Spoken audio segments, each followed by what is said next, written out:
musidɓe tedduɓe heeɗiɓe rendaɓe gurdam yeɓiyankoɓe Titonde TV on calminama on juurama on beltanama on ñaganama gueɗe moƴƴere caggal nde jettuɗen bajjiriji ɗo waɗa baɗo laato roka jaare haɗa jaare kanko woni waramane julene bajo woray siyankoɓe timmoɗana baɓe ñol makka mo yimɓe jinneji tagra sababune mum moon pagortoɗen monoje jettoɗe fewde enene baba juuroɗen halifaɓe diini e halifaɓe banggue dawrugol nde tawno kala ne jiiɗa hoore no ɓuuri on hoore wono no wenaki tigui en berlima kadi ha joni wande walla mbiyen en berlima gubbol en jaggui jalal mawgal jabbirgal mawgal wakkiraki dasiraki wakke taƴa bala ɓe dase taƴa coduli fulɓe ne kewi wiide so ne wutte fonto e jullare yaro joom tawaka ɗum noon grand frère mi salminima du salamu aleykum mi salmitimama weltanama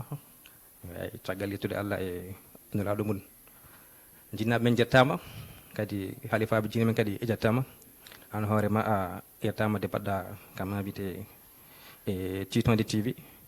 eyyi mi salmini kadi yeeɓiyankoɓe Titonde TV onon foof kala to mbawɗon wonde e to mbawɗon wonde e aduna foof on calminama on juurama assalamu aleykum mboɗa andi won heɓtinɓe ha joni yesso ngo par rapport e mogoji baɗoji toon to Walo Fendo wonɓe gandanɗa warma ha joni keptinani holi an eyyi min wiyetemo Darou mbiɗa wiyete Ndiaye eyyi producteur acteur réalisateur kadi production men biyeteɗo dental H-Prod eyyi dental noon mbiɗa sikki tan dental hay somi haalani ko woni dental yimɓe fof ne gandi holko woni dental eyyi ko yidde rendinde gandanɗa hoorema kala ko moƴƴi e kala ko faati e ganduɗa hoorema leñol fulɓe eyyi kono hayko taari leñol fulɓe kala jiɗɗo moƴƴinde kala jiɗɗo wonde kadi amin jiiɗi kadi rendude e muɗumen ɗum waɗi dental ngal eyyi HPO noon ɗum woni haalpular eyyi ɗum wona ko ɗum woni ƴiƴam amen ɗum woni essence amen o ɗum woni motivation amen o kadi ɗum foof ko ɗum woni départ o ɗum waɗi dental HPO eyyi an ka ɗanniyanke wona ɗo hen no jooɗiɗa e nder oɗon tuma holto oɗon structure o jooɗi e nder oɗon tuma kadi holto woni iwde ndi ne tawno wona toon to France wona toon jeeyɗa e nder oɗon tuma ne tawno fulɓe ne kewi wiide sondu woni ko dow kono hakkille mum woni ko less ne tawno ko ñamete ko yarate ko foof wona dow tawate ko less tawete ne haadirten henna hande somin jiiɗi andude iwde ndi ko holtoon ko Fouta walla ko Ɓundu walla ko holtoon kadi so tawi mbawa artande min tigui rigui ha joni jaɓaɗe ɗon guure iwde ndi ko Ɓundu Kumbo Ɓundu Kumbo bannan Boubou Malick Sy eyyi ɓuramen wiyete ko Koundel wadde Koundel ene woodi Sénégal ene woodi Ɓundu ene woodi kadi Mauritanie ene woodi Mauritanie eyyi hewɓe noon sa wiiɓe Koundel joni nde wonno ko Koundel rewo Koundel worgo gonɗo Mauritanie to on ɓuuri andede hewɓe cigaran ala Koundel goɗɗo nena Ɓundu hedde Kidira peut être à 30 kilomètres de Kidira min ko on Koundel jeeyami quoi eyyi Koundel Ɓundu eyyi ko ɗon jinnaɓam jeeya nani kadi min hooram ko ɗon kadi jeeyami eyyi mi jibinaka toon noon mi mawnani toon kono hakkilo fof ko toon woni ɓerɗe kadi ko toon kadi woni grand ko ardi eɗen jaada to banggue production ha joni wadde mogoji en jubbat seeɗa eɗo banggue ɗanngal ne tawno fulɓe ɗe kewide ha joni e ɗanngal hay sino so tawi a heɓani hen kopporeje ma heeɓ hen kono wiye gandal ɗum ko gueɗal holko saabi gonɗa ɗanniyanke nde tawno ɗanniyanke waɗi ko façon ngaji goto foof ene ɗannorto holko saabi gonɗa ɗanniyanke e kadi hol hitande puɗɗa nadde e ngal ɗon ɗanngal walla ala ko toon tan jibinoɗa mawnuɗa toon min de ngal namdal mi ɓoynamne ɗum par ce que ene pamirtani ene anni yimɓe e hewɓe eyyi ɗanniyanke noon mbiɗa sikki ko mbiɗa wawi wiide ni komi ɗanniyanke kono dal ko woni simple komnami ko France jibinami ko France mawnumi ko France janggumi ko no pamirtani kala ko kemmi hannde ko Allah e nulaɗo mum tottimi ko France kemmi ɗum eyyi ga noon ko ga jeyami mbiɗa arta ka vacance mbiɗa yiya ga bandiraɓe eyyi kono min kam ko France jibinami ko France mawnumi ko hunde foof kam ko France tan gonmi dal pamirtani mono heeɗi wonde aɗa haala Pulaar hakkille mum arta e konngol ngol ɓe mbiyata wonde ɓoyde leggal e ndiyam tagata ɗum wontude nooro ne tawno mo nani aɗa haala Pulaar won jibinaɗo ɗo henna mawniɗo henna wawa haaldude ne kaldata Pulaar ni beele ha joni ɗum koye nehande mum yummare nde walla koye nehande mum babare nde walla ala a andu tan tigi rigi neɗɗo wawa dañde gaga ɗemgal mum pular oɗo mo kalata jibinaɗo France mawni toon e nder o duma ene haala ha joni oɗo pular te kadi rutti kadi e nder o duma ene waɗa œuvre uji ene nanna hen ɗemgal ninwal ngal holko saabi ɗum eyyi ɗum ne kam mi sikki tan ko Allah tan de moƴƴere mum eyyi kadi e tinnare jinnaɓeɓe needi jinnaɓeɓe e nder jinnaɓe ɗum kam ngal banggal mbiɗa yettien Allah no feewi mbiɗa yettien kadi e jinnaɓeɓe eyyi min guila amin pamde galla men ko pular tan haalete ko pular tan haale no pular tan haalete bon jinnaɗo amen noon amin bon yewtina men pular tindi en cifti en guila ala no potmi kadi hay to mawnumi ɗo kadi pulagu nen ɗon ko ɓiɓɓe fulɓe gonɗon eyyi wuramen noon bon Écheville ko département 78 bon hay moyyani toon kam nani toon saabu Mantes-la-Jolie en Miro en fof ko on département woni toon ɓiɓɓe fulɓe nan ɗon normal nde ɗum firti dal no pamirtade hay to mawnumi ɗo pulagu nan ɗon eyyi d' accord hayɗo mawnuɗa ɗo pulagu nan ɗon holɗo jiruɗa pulagu e nder leydi France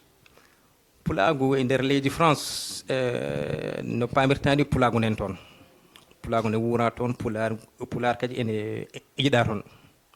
e vraiment wondere yiɓe pulagu tigui rigui taw ko ɓiɓɓe ganduɗa hoorema ɓiɓɓe diaspora taw ko ɓiɓɓe ganduɗa hoorema waala pendo taw ko yiɗɓe pulagu tigui taw ko darayiɓe pulagu tigui eyyi bon événement ji kewɗe kadi y a beaucoup de choses là-bas des journées culturelles ko taw ko ɓiɓɓe ganduɗa hoorema jibinaɓe toon ɓe taw ko ɓe darani pulagu eyyi mi tigui kamɓe ne no wonɓe gaɓe mbayni kamɓe ne wonɓe toon ɓe ko noon tan ɓe jom mbayi yidde jinggude kadi yidde kadi leñol ngol yaara yeeso ne añde kadi leñol ngol maaya ɗemgal ngal maaya fof ko yidde daranade ɗum won wiyoɓe wonde ɓiɓɓe fulɓe wonɓe toon to waalo fendo joguiɓe kayitaji joguiɓe kadi pelle ne jogui opportunité wawde addude jeune uji ɗi gandanɗa hoorema hande woni fartangue mumen e fandare mumen foof ko yidde ɓamtude ɗemgal niniwal ngal woni pular o ɗum woni ko dogata ɗum woni ko dognognata won wiɓe wonde ɓen ene jogui possibilité wawde wallude ha joni wonɓe gaaɓe ɓe mbawa yaade toon ɓe jillo kamɓene aussi ɓe mbawa andude holko kewi toon ɓe mbawa kadi ha joni yiide fansiji mabɓe taw ko ɓiɓɓe fulɓe wonɓe to henne ɓe kono noon association ngaji gonɗi ɗon ɗi foof ko association ngaji ha joni keɓirɗi kopporeje kono wona association ngaji balloji pulagu an ɓen holko mbiyata ɗumen eyyi bon ɗum kam association min kam banggal am mi hewani nadde e association mi meeɗa nadde association ndi kadi ko saabi ɗum ko bon kono ɗum no yarini tan kono yarini tan amin jogui association kono yarani ngal banggal c'est vraiment ngal bang on kam ko côté pamirtani humanitaire yaari eyyi ko nder humanitaire yidde wallude yimɓe wallude miskineɓe on noon yaari ko affaire an hoorema yidde construire des cases de santé Sénégal faltaki pullo faltaki pullo faltaki sarakulle faltaki hay batte ko yidde wallude ballal kumtidingal ballal kumtidinen l'association s'appelle Diaspora Ouest ɗum woni on association après côté association culturelle en affaire ɗemɗe en tout ça mbiɗe jokkodiri e ɓen kono mi wona partisan ɓen kadi an ko ɓuuri hen hewde wonko haalete to wona noon yaari taw wonko yiɗa wadde kadi to weeɓani anani wonko neɗɗo yiɗi wadde to ganduɗa hoorema kadi to fowaki e muɗum andi ittude neɗɗo bo ɗanninde neɗɗo walla nawde neɗɗo walla wadde plein de choses wonko namdi jogui association ne jogui kayitaji mum ene waɗa journée culturelle wona yo neɗɗo o ar gollo ala ko yo neɗɗo o ar yidere e wonɓe toon ɓe kadi woda ko ɓeydeni ɗumen ne tawno won jibinaɓe toon ha joni mawni toon ko toon koɗi hankanti kono noon jo foof jomumen ene jiiɗi yiide fina tawa men enen jiiɗi kadi yiide ɓen ɓe jiyatno taw koto banggue e ha joni ayawoji meeɗa yiide ɗumen face to face daña fartangue wawde yiide ɗumen no hannirta ni henna koye nder oɗon fannu kono noon hewɓe hen ko yahatnoɓe ɓe tan ko ɓen ha joni mbaɗata appuyé pour wawde nawde ɗumen taw kadi so tawi a yiiɗi wallude leñol alay saago e ɓiɓɓe kooɓe ɓe foof daña tigui rigui ha joni ƴeɓɓe memɗa hen mbawon wallide wallitirde beele leñol ngol ene wawa yarude yesso après waɗoɓe ɗum de saabu wiyama moƴƴiyankoɓe keeɓe ne kono waɗoɓe ɗum gonga gimmo ga ene jaaron kono won wiiɓe wonde ko jomumen ene mbawi ɓurde wadde ne waɗirte ni ne tawno won leƴƴi ɗi gandanɗa hoorema hande nalankoɓe men joguima possibilité wawde wadde ɗum joni noon actuellement nana changé so tawi ko Allah en jii nalankoɓe ɓe meeɗano yaade hande nana ciññinane contrat ji ene mbawa yaade e nder oɗon tuma wadde noon aɗa andi nalanke so tawi neɗɗo woni nalanke hay leñol wawa yobde ɗum ne tawno jooɗade pecce jamma ɓulnade an aɗa andi ko woni hen ne tawno ka scénariste eywa miijanade yimɓe ɓe ko gandanɗa hoore ma so tawi a addiniɓe ɗum jiɗɗa ko yoɓe belto yalli gadda yimɓeɓe belto yalli mbasade yimɓe belto te aɗa andi ko woni hen nadde studio yobde hen koppareji mum rendinde musicien ji hay ko nandi hen e nder oɗon tuma wadde noon on so tawi wonde a walli ɗum ha heeɓi ko heeɓi ko andu wonde ko hoorema balluɗa ne tawno neɗɗo daraniɗo leñol mum so tawi a walli ɗum balluɗa ko hoorema ɗum tagui noon nalankoɓe ɓe pour ɓe mbawa jogade courage alay saago ɓe mbawa yaltinede ɓe paane hakkude leyɗele e leyɗele ɓe nawa ɗemgal niniwal ngal ɗo gandanɗa hoore maɗa jiɗɗen yettoɗo koye nder oɗon fannu non si kay kala ho noon ko hunde fodde wonde ko hunde kadi ene hanni wonde ko hunde fodde wonde kadi hunde kadi ene hani wonde par ce que mbiɗa sikki ko pular wina ko juuɗe ɗiɗi coɗɗite elabirta eyyi so tawi wonɓe ga kadi wonɓe toon yimɓe fof tan nangodiri gollodiri jokkodiri mbiɗa sikki de miɗe yananade ma yimɓe jiyen koye mumen noon tigui so tawi tato ene tenko goto ɓe potani tonkodirde ɓe poti ko tontodirde ne tawno kamɓe foof wonkoɓe darata e on moɓe tenkata ɗum noon so tawi ɓe jiiɗi hoybinande koye maɓe ɓe koybinana on tenko yoɓe jaggodir ɓe jokkodira kono noon yarata ɗum tagui pulagu kala ɓiɓɓe fulɓe poti ko jokkodirde poti kadi ko jaggodirde ittodirde kumpane haalirten yana so ɗum ɓenni France foof e heewde ahal France fof kadi e ɓittude France fof e hooram France fof e moni kala ene doga jamma e ñalawma subaka e kikiɗe onon holno jogori ɗon temps wadde créé structure oɗon mbaɗa mogoji mbaɗi hono ni hen andi temps mbeɗa sikki hay goto ala temps a wakkilta tan ƴetta temps o tan mbaɗa ɗum a heññat tan a heññat tan heññat kadi temps ko sacrifice nde kala ko ɓerde ma yiɗi kala ko jiɗanɗa kala ko coftanɗa ala e sago ƴettana ɗum temps eyyi heddoto noon ko muñal dal ko ɗum ɗo courage tan kadi ko wakkilare hunde fof ko tan a wakkil tan mbaɗa heddoto noon comme on dit ça passe ou ça casse ça passe ou ça casse minen de min puɗɗiɗe bon ça fait peut-être là 3 ans min natiri hen tan ko puncang détermination tan a finan tan mbaɗa heddoto noon tan heddoto noon ko heddi ko Allah jokkitta eyyi kono noon neɗɗo kam mi sigi tan ko ɗum tan wakkilare tan eyyi wakkilare tan ɗum tan woni mot d'ordre wakkilare tan noon tigui rigui rendinde yimɓe fodɓe hono ni hen woto foof jaaɓa hedde yoga e nokku rutto kadi wona acteur e nder oɗon tuma ƴettana ɗum temps ne tawno goto foof wonata koye dogde ko dimanche tan yimɓe kewi dañde temps eywa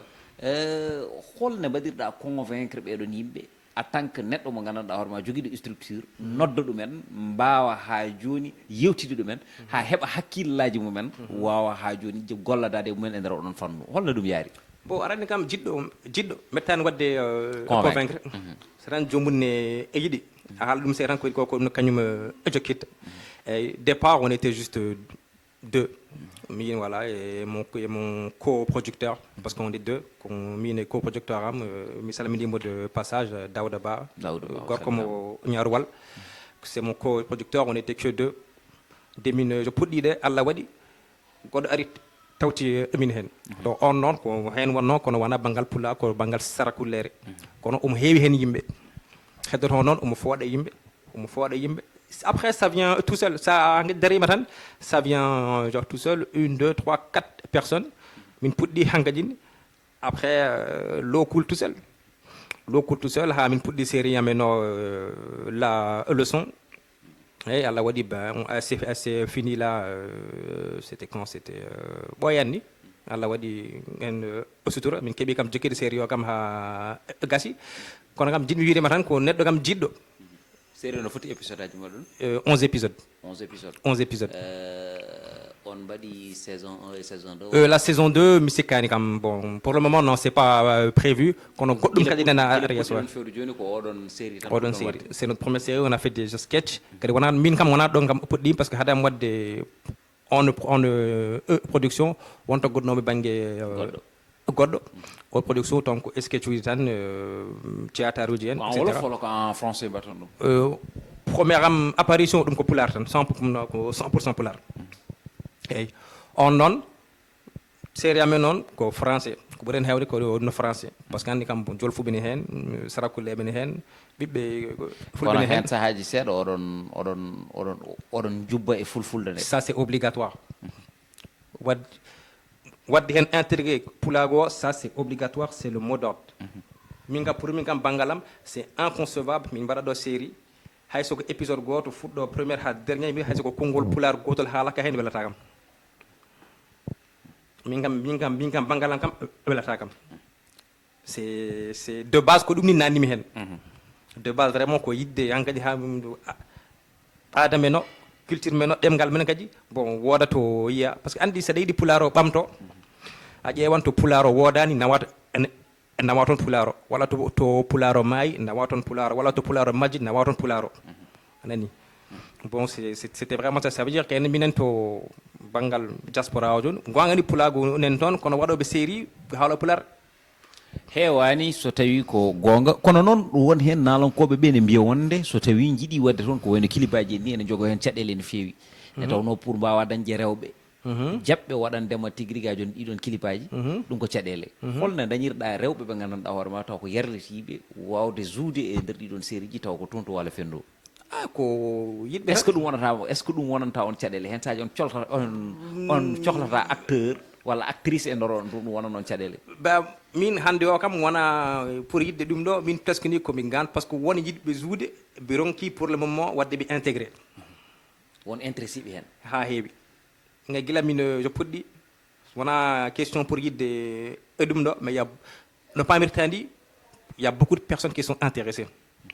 kono ko heɓde production o ciiɗi toon pour heɓde toon production ciiɗi minen gila min puɗɗiɗe hewɓe gaari e meɗen ene jo jiɗi wadde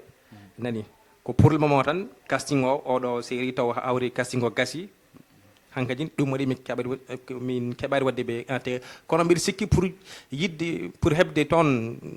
yiɗɓe walla acteur uji tiiɗani hande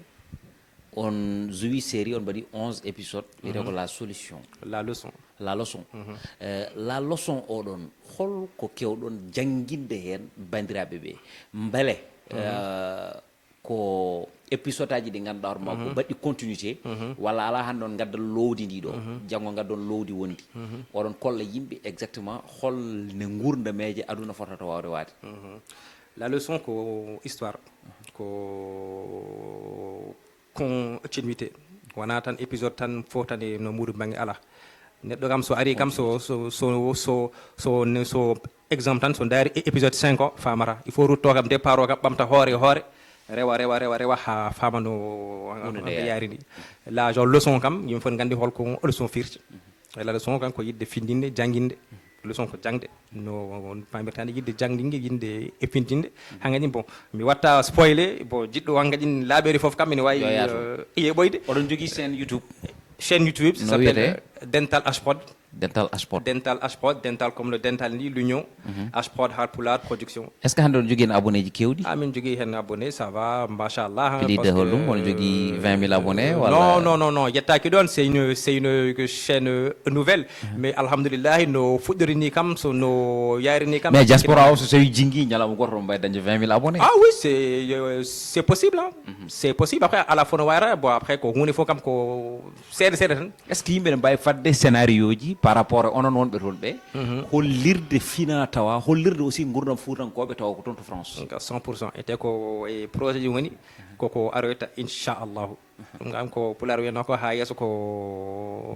lawol kono ha ɓuuɓo ne waɗani keɗuɗo ça va venir ça c'est sûr et certain faut même pas s'inquiéter machallah bandiraɓe musidɓe jeehe toon to dental hollum dental Hprod mbawon wadde abonné mbaɗon partagé mbaɗon like nde tawno ko ɓiɓɓe fulɓe wonɓe toon to Waalo Fendo sanga ne jogui musele ɓusel wawde foftade mbiyonde ko poftata ko alay saago gadda tindina kirjina ene mbawno ha joni yaade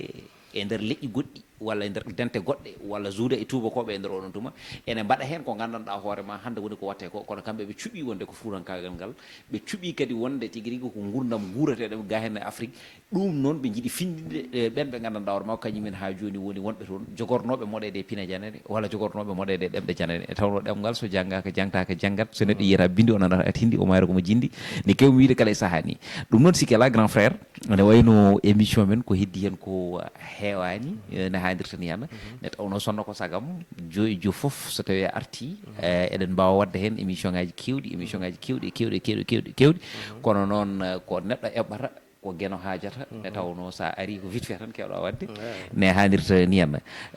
hande caggal oɗo série mo mbaɗɗen oɗo série mo mbaɗɗon holko min mbawata fadde mon e nder oɗon fannu par rapport aussi e structure mo joguiɗon o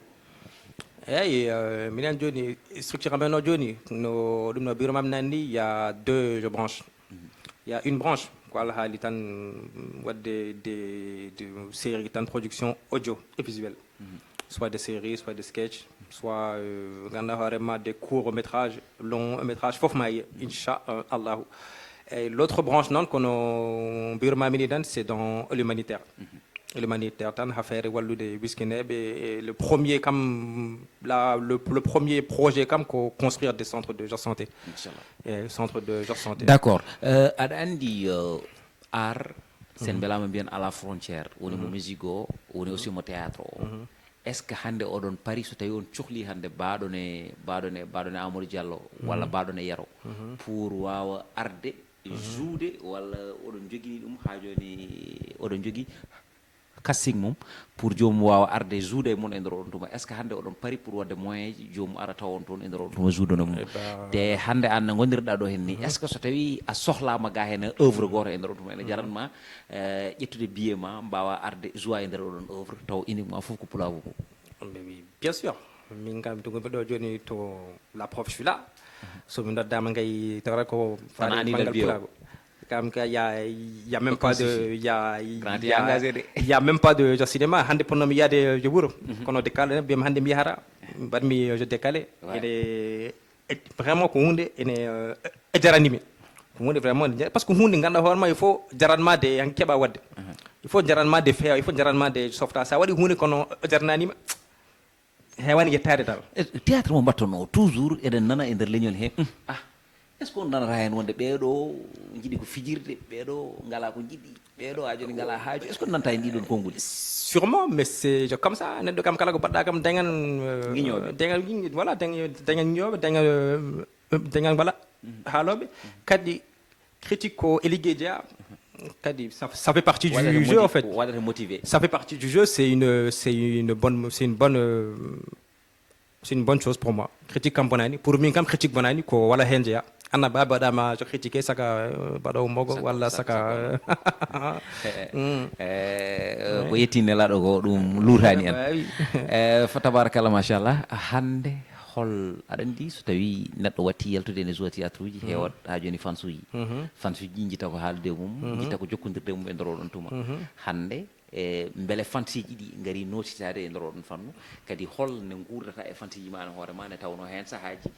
neɗɗo o ne yiiɗa haaldude e yimɓeɓe foof ronka dañde fartange wawde haalde mum so tawi jiɗɗo haaldede o dañani fartange wawde haaldede o e nder oɗon tuma ene wawi wooda ko wiima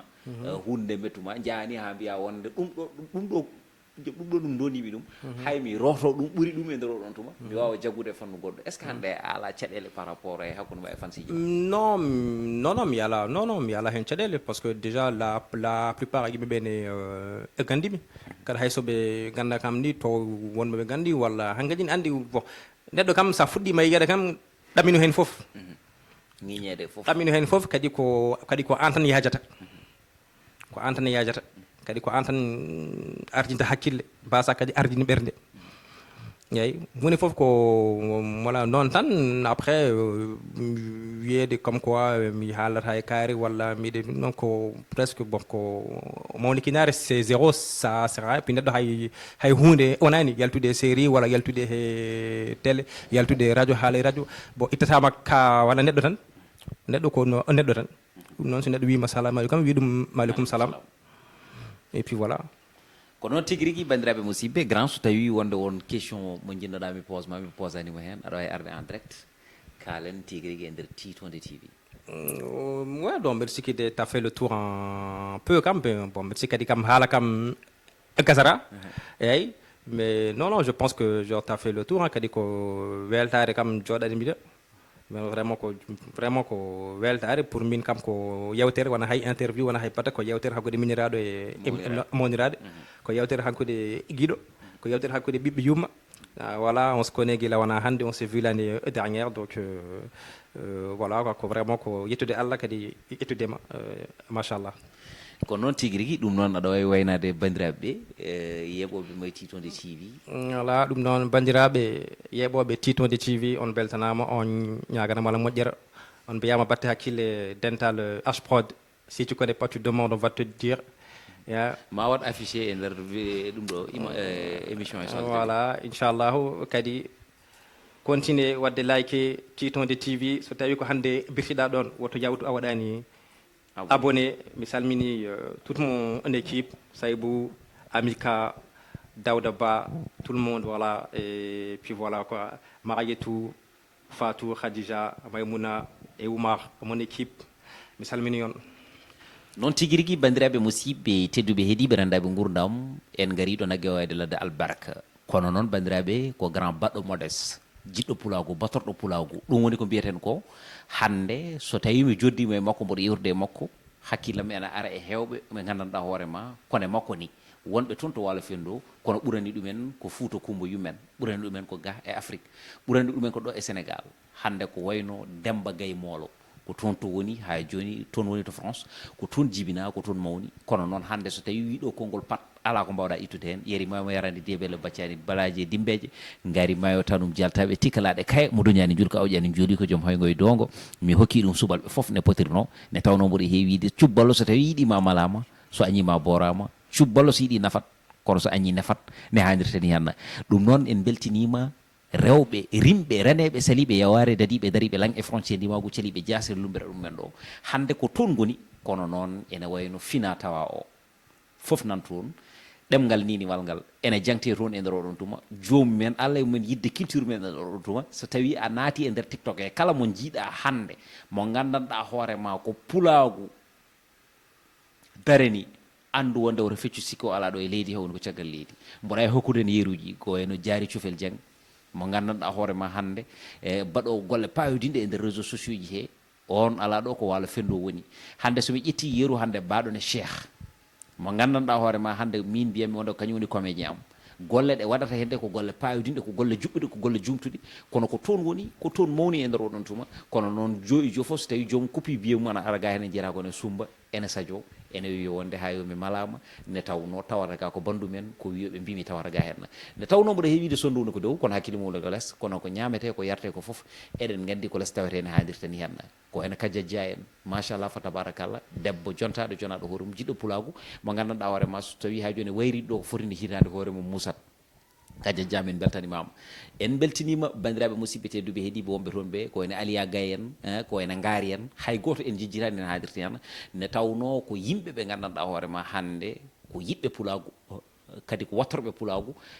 ko ene Kaw Dabo en waɗi toon organisation baɗɗo fayida rendinde ɓiɓɓe fulɓe pour yo mbaw arde jidira, ɗum wona hunde tokosere, wadde noon mbatte hakkillaji e ɓiɓɓe fulɓe wonɓe toon ɓe ene gollono pulagu, surtout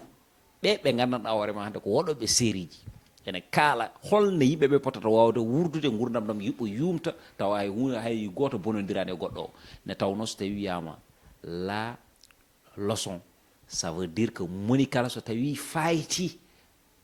ko wonno ko yo rutoya ha yeeɓoya ma taw tigui rigui holno fotata wawde wawde ha wurda e bandu men, ne tawno so tawi neɗɗo wi findintaki sa renaki ko mayata ko ɗani ɗo ne haadirtani hen, ne tawno aduna ko jangde woni hen, ɗum tagui gendi hakkille wi ko neɗɗo woni mo softata